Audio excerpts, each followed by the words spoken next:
I had a lot of friends who really grappled with this, and these are not the people in the White House, but who are around it, who said, Tim, I like the guy I work for, or the woman I work for.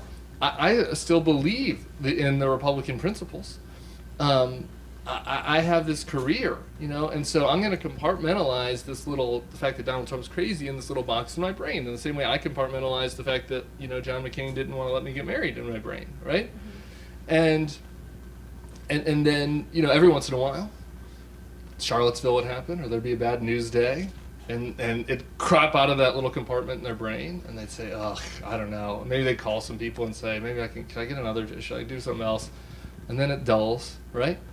Then 3 months later, something else happened, right? And I think that there were a lot of people in Washington like that, and anyway, going back to your original question about the White House crowd, when I lost my train of thought, the unfortunate thing about this, and even when I empathize with that choice, is those people were necessary for January 6th, for this madness to happen, right? Like, the crazy people were also necessary, and they were the ones that were driving it, but that wasn't sufficient. You couldn't have had a whole White House. You couldn't have had a whole apparatus, right? It had enough people. They were driving a car that the quote unquote sane people built, right? Yeah, right. Yeah, exactly. Yeah. And so, and that is where the imagery of Trump grabbing the wheel just came back grabbing the into wheel.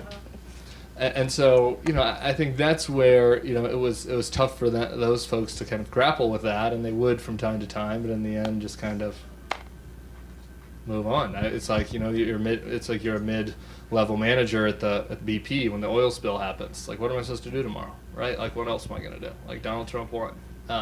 My job, I didn't do the spill.